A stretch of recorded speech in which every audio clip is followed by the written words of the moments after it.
The swamps of America's deep south hide an ancient mystery.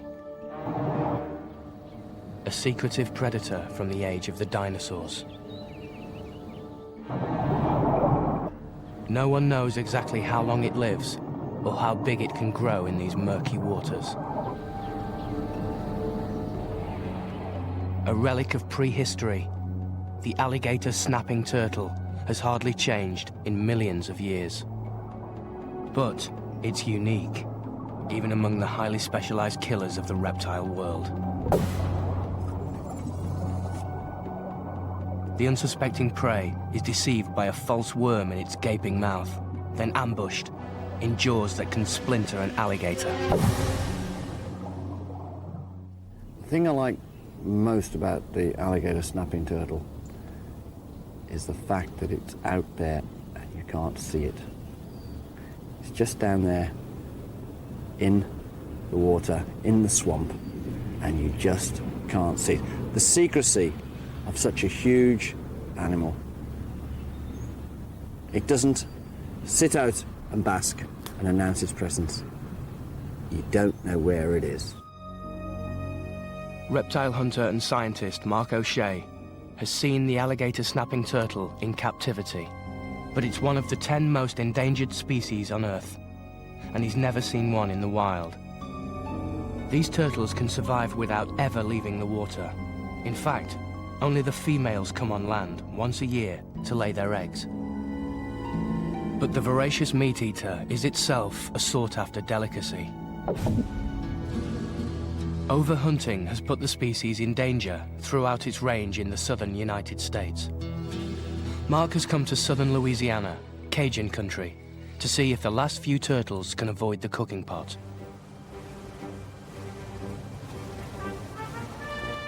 Mark's guide in the swamps of southern Louisiana knows the bayous as well as anyone. Hayden Reno began trapping turtles at the age of 5, and it certainly wasn't to protect them.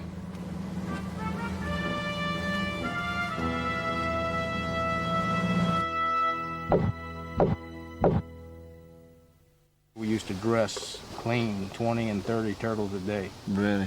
And we used to cut their heads off, and it was a fact that they would sit on that floor, and sometimes there'd be 6 or 8 heads on the floor of the fish market there, and they'd just be snapping. And the same thing with the hearts. The hearts we used to take out, cut the hearts out of the turtle, and put them in a little glass jar or something, and watch them beat for hours. Hayden no longer traps these turtles for sale. He now lends his deep local knowledge to conservation efforts. He and Mark are hoping to find an alligator snapper using baited lines, but numbers are very low. What is that? What is that floating right there in front of us? Right in front of us. Right by that water there. That's a carapace, so it's alley snapper. It's here. Quick, quick, quick, it's moving. Paddle me towards him. Grab his tail. I'm going to. That looks like a live one, huh? Yeah, that's the one on the line. Watch him. He's Yeah, hello, my boy. going underneath you. Let's have that hook out of you. Hayden's on the bayou every day, but this is only his second catch in weeks. See them long pliers? We used to carry them long pliers just for that reason. There you go. Got it. Wash him, because it's cut his lip a bit, but he's a rugged fella. He'll survive.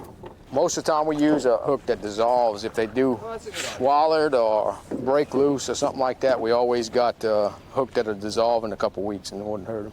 It's really nice to meet one in the wild now, actually in his own terrain. This one's not going into any soup. This looks perfect alligator snapping. It is. And the alligator, the regular alligators are back here, but they're not even showing up too much today. But there is a few. There's one by that log up there. You see his head up? That alligator. In the middle of the canal. Yep. He's going. Went down. Straight ahead of you. Oh yeah, get up close. Coast on. Oh, he's gone under. He'll come up again.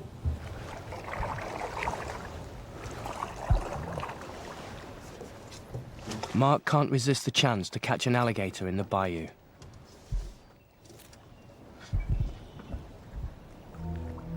But once it goes under, an alligator's almost impossible to find. Mark has to feel for it on the bottom with his feet. I'll find him under the water. There's a chance I can get hold of him without him noticing.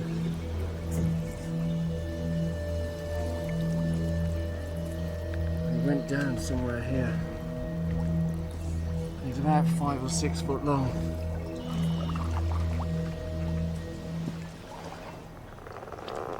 What's that?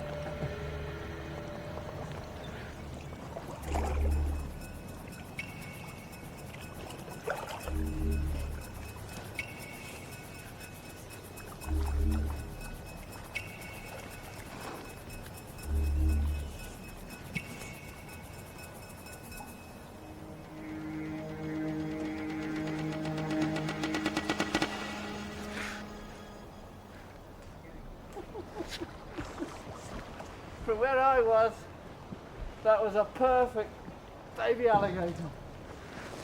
Why didn't somebody tell me that it didn't look the same from different angles? If I see something further down, I'll go in again. But practically swam the channel. Watch all your stuff get wet there.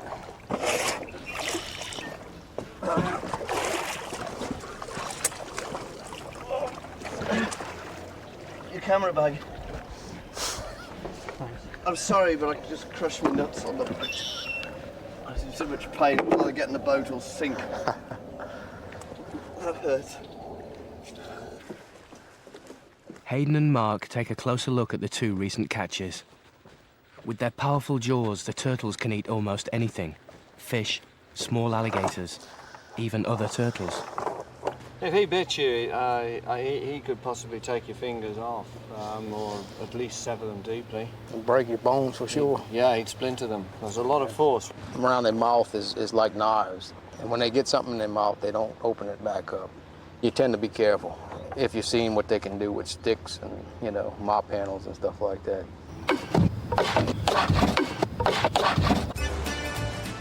Cajun cooking is world famous. Turtle soup jostles with gumbo and black-eyed peas on practically every menu in New Orleans.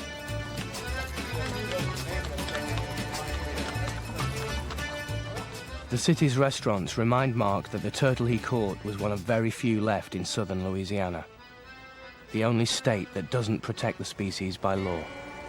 The alligator snapping turtle is a very primeval-looking creature, and it looks a creature of the past. Indeed, it's in danger of becoming a creature of the past if there aren't more controls on its harvesting down here in South Louisiana. Here it represents a meal, whereas up in northern Louisiana, where the Cajun tradition doesn't exist, or at least not to the same degree, it's still possible to find sizable populations in a state which doesn't protect the animal.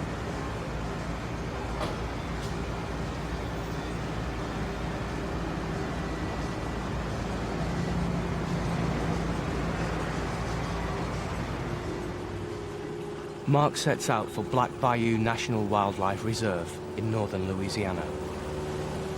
He teams up with one of the most experienced turtle researchers in America. For the first time, J. Brent Harrell's work will shed light on the life cycle of this secret reptile. But it isn't easy. Some of the turtles he's studying will outlive him by many years.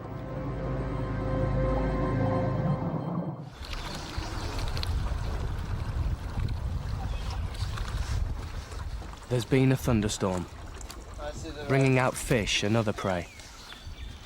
Mark's anxious for a good turtle catch in Brent's nets. Evidence that the northern Louisiana population of alligator snappers is healthy.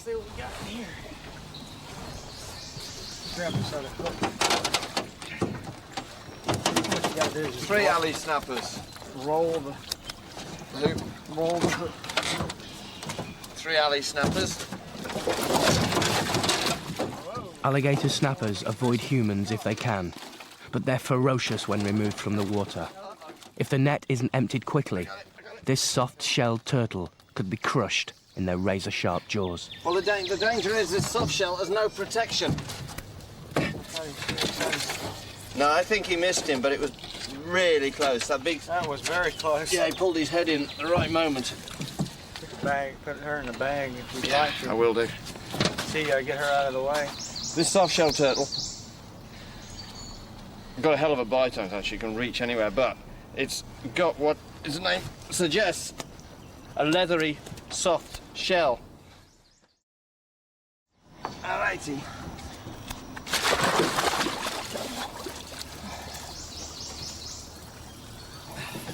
Whoa, look at that mouth up there. This is...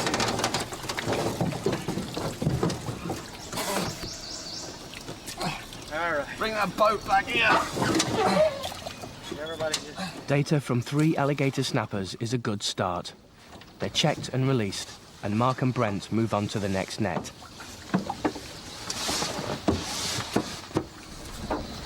Now, how do you want to play this? Well, let's see what we got first. Ready? Yeah. 1, 2, 3. We're a big fellow. We go around 65, 70 Pound. pounds. Males typically you'll catch like an 80-pound, 100-pound male. You know, of course they get much larger. They get over 200 pounds, but normally you don't catch them like that. Females, a big female will run anywhere from 40 to 55 pounds. Yep. He's very powerful when he can pull. those claws. So we're going to flip him over where he doesn't have as much coordination, and then we're going to have to work him through the hook net backwards. Turtle rolling's not as easy as one thinks it might be. Is it? Not with these guys. Hold on. I've got him sitting on my knee. Okay, he's a big boy. Okay, let me see if I can pick him up. Yeah. All right, you can. Got him. Up the Okay, net. now. Let's get this net out of the way. All right. What do you reckon the status of a big alligator snapper is as a predator in a bayou like this? This turtle is a top predator in its habitat. Once it gets up to, especially to this size, there's nothing else, including an alligator, the American alligator, can hurt it. It's Except man. except for man. And the pollution caused by man. If there are poisons in any environment, they'll pass all the way up the food chain. The top predator gets them all, and in these swamps, that's the alligator snapping turtle. They're not called alligator snapping turtles because they snap alligators, although they could take out and severely damage a small alligator, but that's not where they get their name from. They're called alligator snapping turtles because they live in the same places as alligators. One of the things that I take personal pride in, and one of the reasons I like to study these turtles, is because being from the southern United States, I'm native of Louisiana, is that this turtle is native to the southern United States, and it makes it very unique. There's nothing else like it anywhere.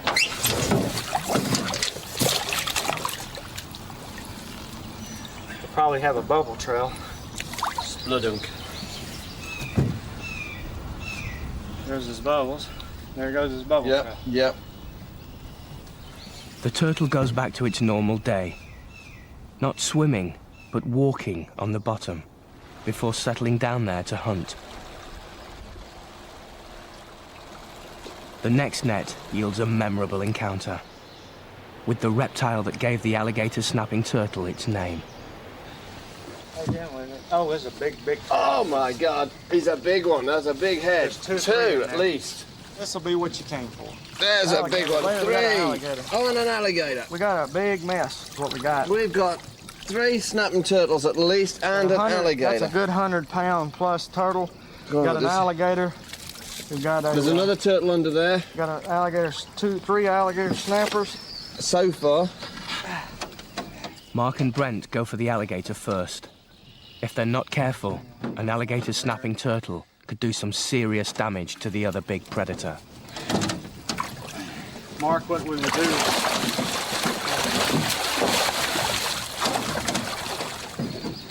He's gone in through here.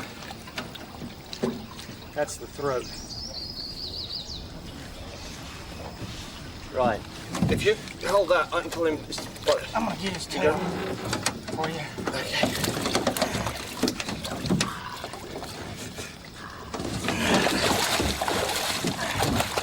Hind leg. I'm trying to get hold of that.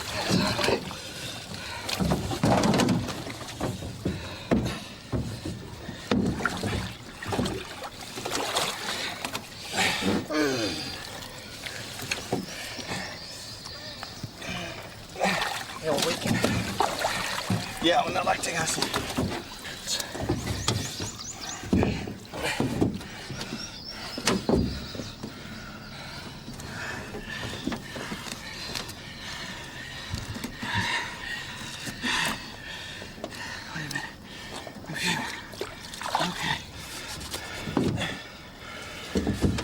Probably got a front leg here, you know. Okay, you can get that. Nearly got it. You got it? Nearly. Come on. Got a front leg. Okay, it's that head. Straight up into the boat, and then I'll grab his head. 1 minute.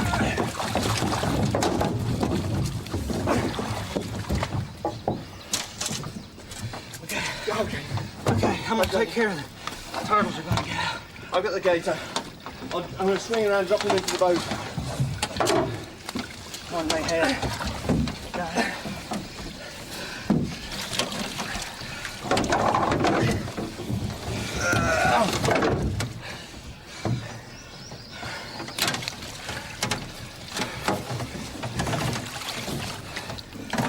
I'll take the legs off me. One of our turtles got out. Hey? One of our turtles We got haven't lost one, have we? Yeah. Did he put a hole in it? Did he? I don't know. He may have. We've got the alligator out, and so we can drop him back into the swamp. Turn our attention to the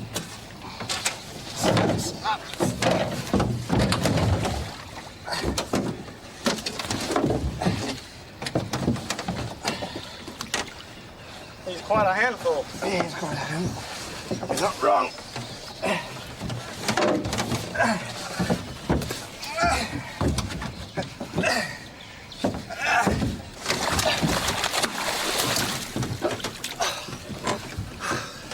Gave us a bit of a splash. Right, I'll give you a hand with a snapper as soon as the sense comes back into my arm. With the alligator gone, they're ready for the turtle. Judging from its size, it could be old enough to be Mark's grandfather. Okay, so we're bringing the net on board. Yeah, I see the mate. You get the net.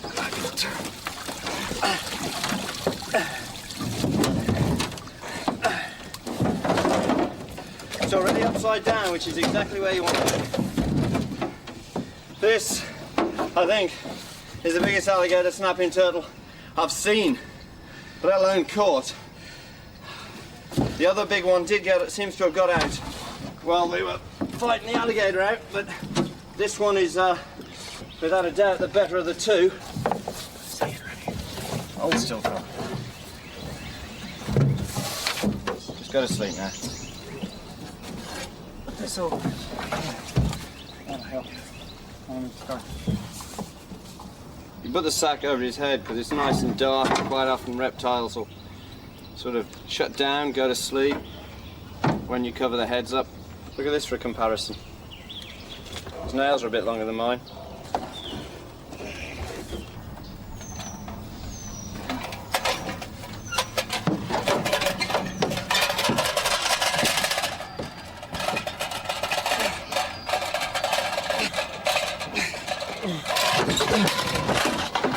It was 110 pounds, or 2 pounds for the bag. I thought he was up around. He wasn't quite as thick as I thought he was. 110 pound is not far short of my weight. I'm a 134, I think. I'd say he's probably 95, 100 years old. If you figure acceleration of growth when they're young, a few years, 5 to 10 years, then you can expect, say, a pound a year. And you can extrapolate that onwards. Onwards. With the data we have today, that's what we Estimate. So he's probably been here since the turn of the century. Just grab him and Let go of the boat. pick him up. This is probably the closest thing to a living dinosaur as you'll ever see. Yeah, sure is. Swamp dinosaur.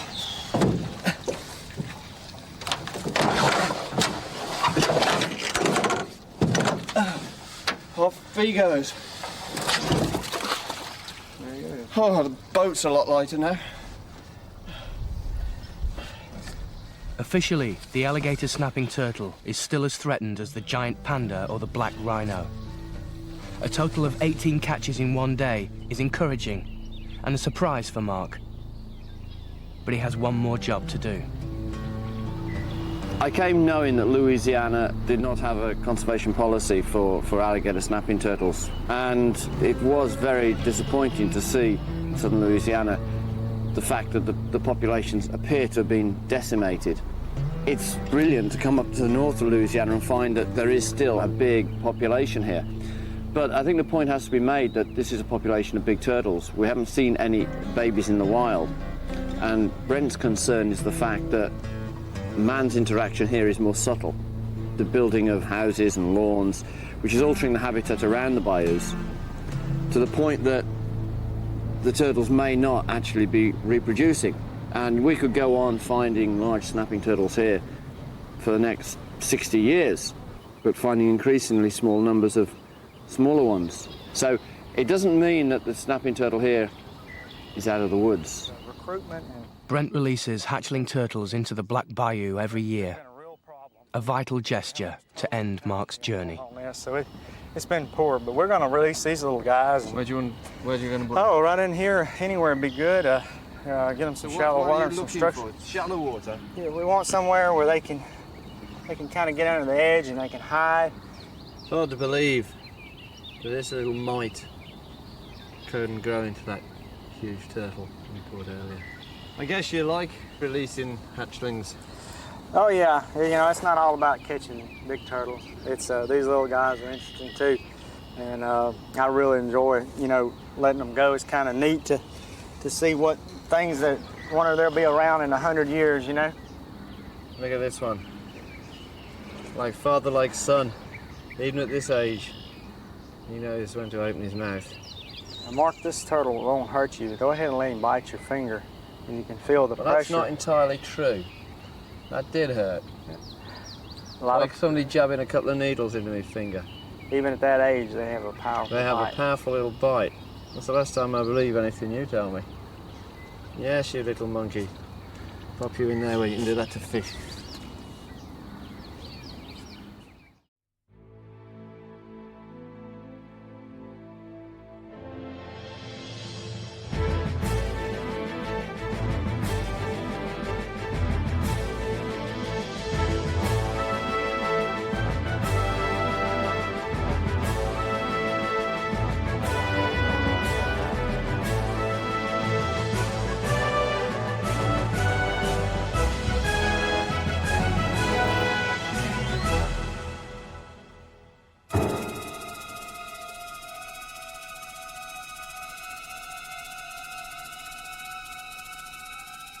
In the war for American independence, the rattlesnake was a symbol and a warning. Don't tread on me. At one point, rebels wanted to send a shipment of rattlesnakes to the British government. Now Mark O'Shea's tempting fate, with a journey in the opposite direction. Of all the dangerous reptiles he's studied, the timber rattlesnake is his nemesis. When it bit me, I didn't know how long I'd got before it became serious. It plainly was a very large dose of venom. I mean, certainly a lethal dose of venom. And when the pain started, it started big time. And my hand was swelling, and by that time I was blind. I felt like I'd been punched or kicked in the small of the back, and I just must have leapt. And the nurse said, "What's the matter? What's the matter?" And I was able to say, the venom was going global. I felt it surge. It was like suddenly it had broken through the barrier and my whole body was electrified. I mean, I was pulsing as if I was being electrocuted. The bite happened in 1993, when Mark was feeding a captive snake. It was 9 days before the reptile hunter and scientist was out of danger. I suppose people say, well, why go near him again? That is an incredible, sophisticated hunting and killing machine. And it almost feels like part of me now, timber rattlesnakes. But the timber rattlesnake itself is now in danger. It's disappeared from Canada, and it's under threat across its range, the eastern forests of the United States. That's where Mark aims to confront the species that nearly killed him, and also help the scientists who are trying to save it. I think the abiding characteristics of this Appalachian region are forested mountainsides, coal mines, and churches. Churches with special significance for Mark.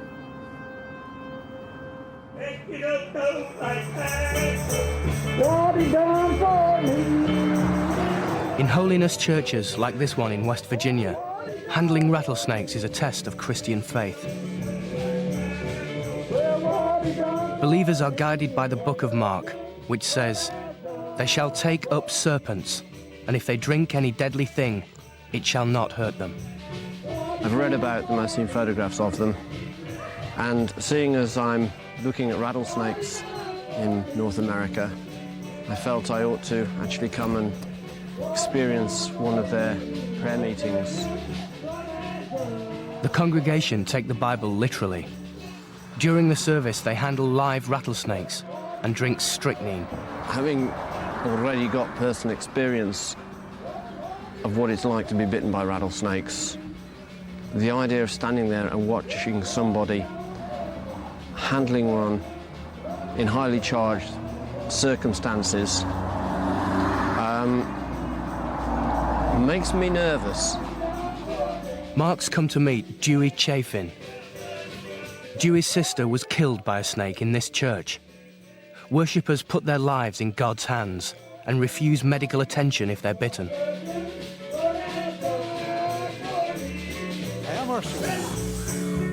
Doubters think the snakes have been trained or that their venom has been removed.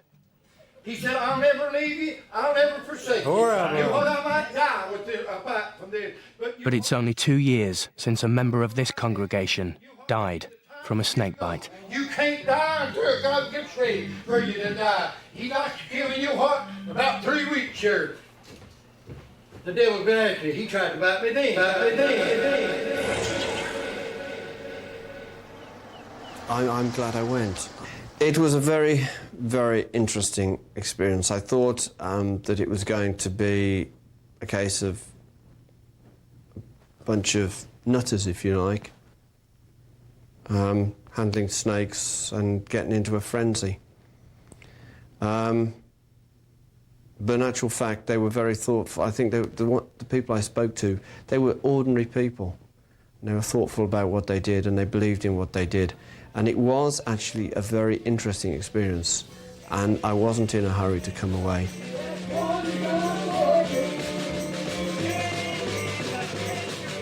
Dewey Chafin and Mark O'Shea have handled snakes all their lives.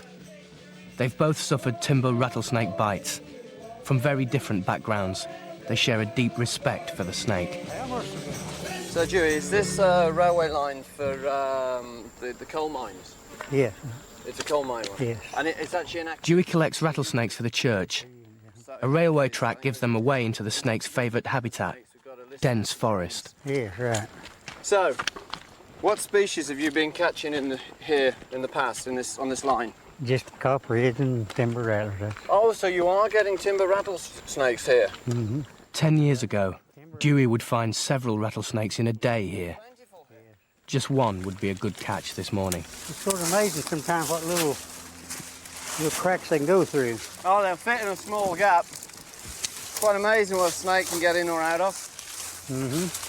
Whoops, exactly, Ooh. see? You gotta watch it, it just gives way on you. Yeah. There you go, careful, Dewey. In self-defense, a snake will sometimes give a dry bite, saving its venom for hunting. But even so, it's hard to believe Dewey's still alive. How many times have you been bitten, Dewey? 133, 133. That's a few what I more got. than me, I won't tell you. Are they most of the bites actually in the service or catching or looking after your snakes? Well, it's been more in the service. More in the service. Yes. Which would you be most concerned about, the snake bite or the strychnine? The snake bite. The snake bite. Yeah. The strychnine, of course, we do it according to what the Bible says. Yes, yes. And that's why we do it. Yeah, But, because of course it says that you shall drink any poisonous thing and it will not harm Right. you. But it doesn't say you can handle snakes and they won't bite you. No, there you go, that's right. That's the difference, isn't it? It's true. So your faith affirms the fact that if you drink strychnine, you're not going to die. You're not gonna But hurt if you you. handle snakes, it just tells you to handle snakes. It don't tell you what's going to happen when you do it. Right. You get Yeah, bit or you yeah. get die or what I'm have you. beginning to That's- understand your doctrine here. Yeah. In Jewish church, the snake represents the devil. The wider demonization of the rattlesnake means it's hunted and killed throughout its range.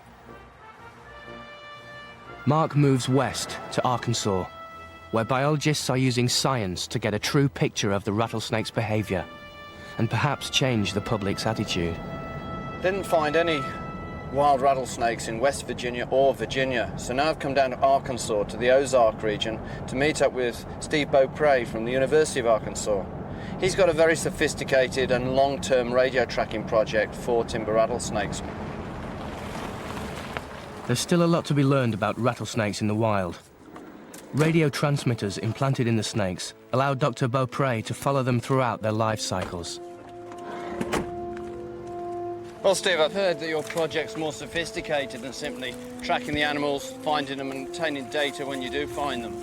Well, that's right. This device is designed to monitor the body temperatures of snakes that are spread out across the valley here. What sort of radius? We've got about a 500-meter radius on these transmitters, and that allows us to keep track of these snakes. And what this is a scanning receiver that scans through all the frequencies and records data from each animal. So you'll download everything that this receiver has picked up to the laptop. That's right. And then go back to the lab and analyze what you've got. That's correct. These are body temperatures here, Yeah. frequencies, and this is the time. The most important thing we're after with this monitoring system is a very complete understanding of how the body temperatures of these animals vary on daily, hourly, and seasonal scales. And lots of things about the physiology of reptiles is tied into their body temperature. During the day, the snakes bask in the sun, a fact that causes Mark and Steve to make an emergency stop.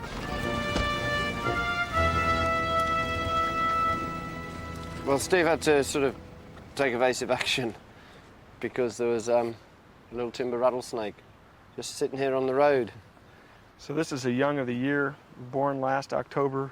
He's only got a little button for a rattle.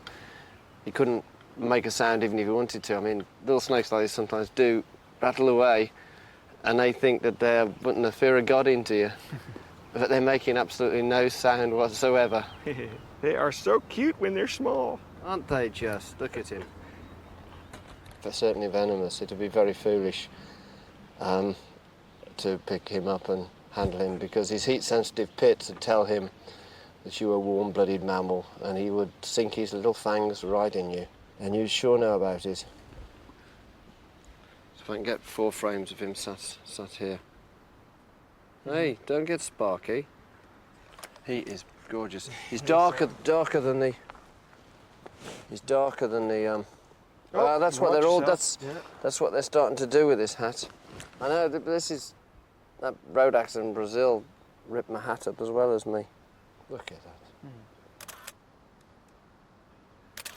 I've picked the hat up before when I've been photographing Bothrops brazili, one of the big lanceheads in South America. I picked the hat up and the snake had gone underneath, and I looked and it had actually bitten into the hat and was wrapped round inside. In a radius of only 1,500 feet, Steve's picking up 40 signals. Mark is about to come face to face with the biggest rattlesnake in Arkansas.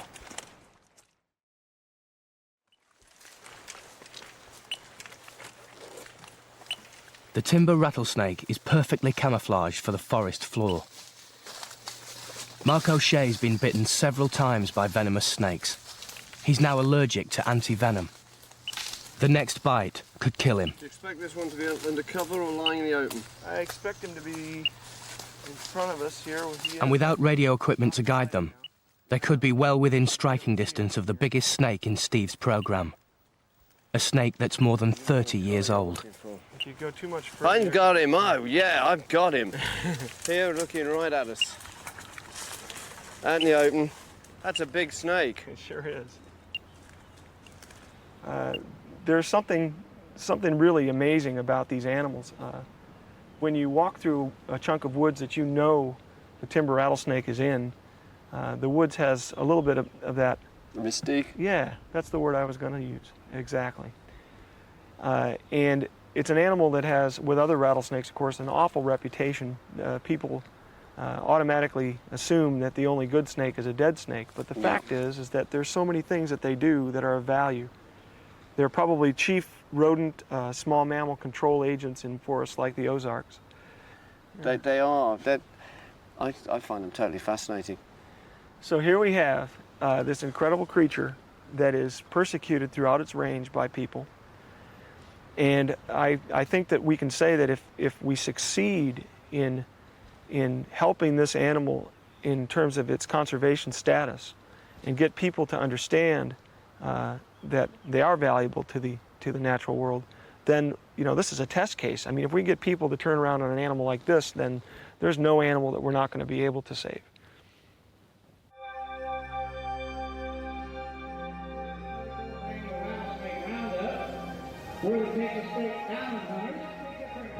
Few people share Mark's love for rattlesnakes.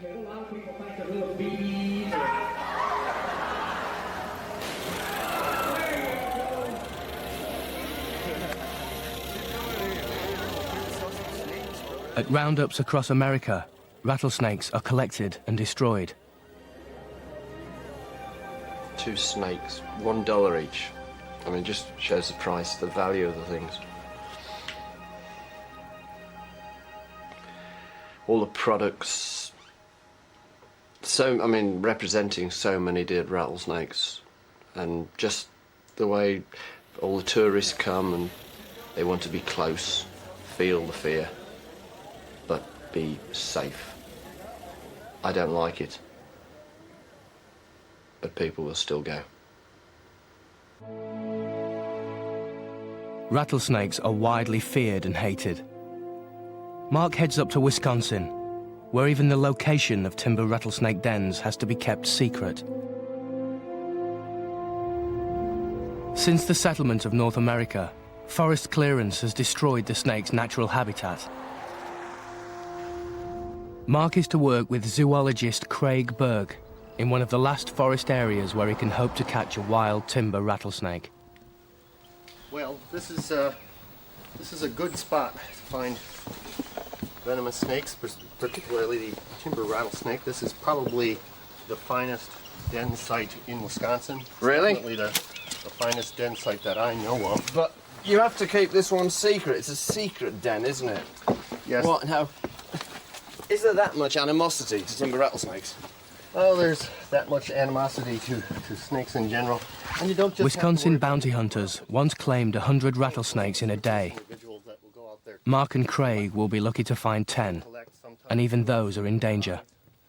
Oh, for the skins? Sometimes. What the devil are you going to make out of a timber rattlesnake skin? Oh, hatband. Oh, yeah, of course. All the roundup style of things. Yes, right. I tend to believe that this is the only good timber rattlesnake den site that may be close to what would be called pre-settlement.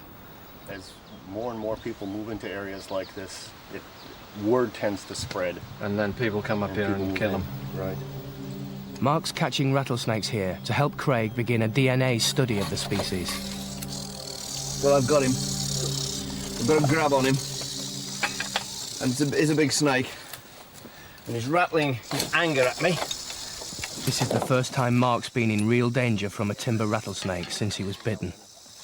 I don't know that I want to lift that rock. No, because if you here's his head. His head's coming up. So when his head is coming to investigate, you need to get that grab in there. Okay, I've got it. All right, if you can pull some of that, you've got him. Okay. There's his head coming. There's his head. Get control of that. Yep. Biting. Yep. It's a big snake. He's not impressed. Now you need to poke the rest of that bud. I wouldn't put your hand. There's another. Is that his tail? Or there's another one starting up. There's no one there. Bloody hell, it's looking right at me. We got another grab. It's coming right to me. I hear it buzzing.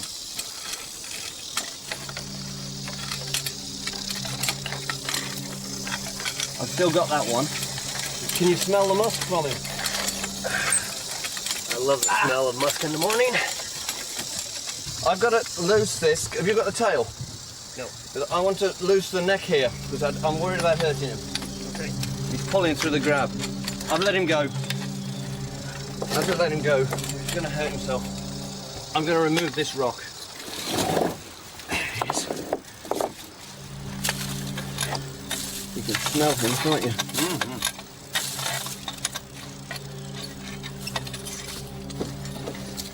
Not very pleased. And this is about actually the 5th time that I've seen a timber rattlesnake bite at equipment. Yeah. Well, I would if I was being gripped. Can you, if you lose that, I've got his head. That's it. Push. Okay, I think we got him. Right, clear. That's a nice big rattlesnake. Look at those lumps. Oh, that's a female. Yeah. I'll let go of it. Yeah. This is a female timber rattlesnake. And she appears to be gravid. As pregnant, you can see here what appear to be embryos inside her. She's actually quite cool. I mean, she wasn't alerted to our approach until we touched her. I mean, it's a cool day. Possibly on a warm day, if she was out basking, might have made off. But she's in a bad mood because we've disturbed her. Ready for her to go in that sack? Even the memory of his near-fatal bite doesn't affect Mark's confidence as a scientist handling wild snakes. You shouldn't mess with anything you fear, because then you hesitate. It's a heightened respect. I mean, I wouldn't dream of trying to catch him with my hands. Like a snake hooks for that. Yeah, and see the head. I'm not silly about this. I don't want another bite. I don't want to die. This isn't vengeance. I'm not going to do him any harm. But I've had such a close encounter with timber rattlesnakes that I feel I want to pay my respects. Judging by the color, a male. Although the tail is short, like a female.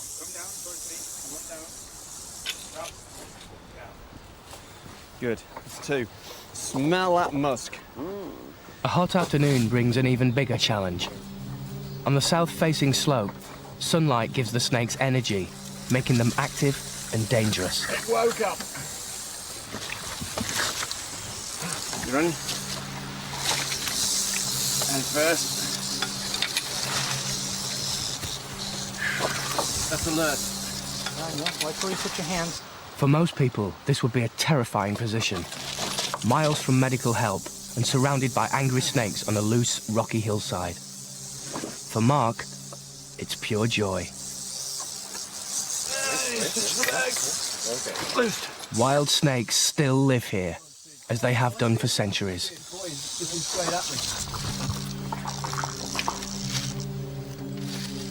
DNA sampling will hopefully detail the family relationships between the snakes. Science will then have a true picture of the health of the breeding population. A den like this is a vital source of data. We've got 3 more timber rattlesnakes caught in very close proximity here, which shows that there are quite a lot up here. We've flag marked the locations where we've picked them up, and we can put them back in exactly the same locations when we've finished with them. None of them are small. All we've done so far is capture them. We haven't ascertained any further information from them. There you are, that's a very attractive specimen. An incomplete rattle. Broken rattle, you can see that top sections have gone. Because they are so warm, they're extremely alert. And so we have to work that bit quicker, because being more alert, if they realise that we're going to try and catch them, they're going to put some distance between us and them. Now there's the rattle going from skin sheddings. Time it sheds its skin. it adds a link to its rattle. Whoa, boy, oh. Back off, everyone. See, they're nicely warmed up. He's angry. He's, that's it. That location, which I will not disclose, was spectacular. I mean, it was very exciting moving up there and just literally not only having to look at your feet, but look 10 feet ahead, because the snakes just get their heads up and having a look around, and they're alert. It was a warm day. They were super alert. We may well have missed some, but we managed to actually sneak up on some of them. And they were very exciting captures.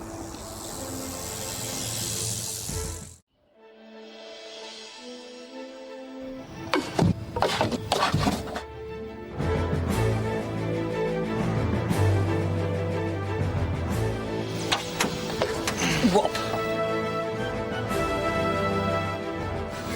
An opportunity to bite something.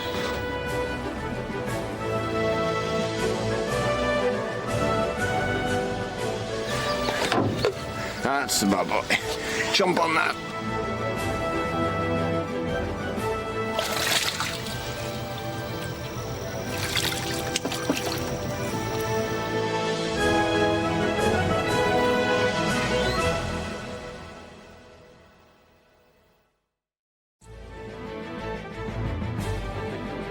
One that's on the move. Large one. Bright yellow. Yes, going which way? Coming to me. It's coming towards you. Yeah, I see the head. Now, I was going to look over here and I thought it was too cool under the trees. No. They can barely move, you know. Coming this way.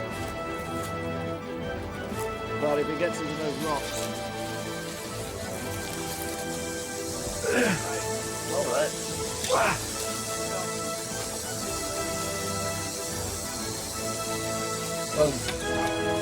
Smell that musk. Musk in the morning.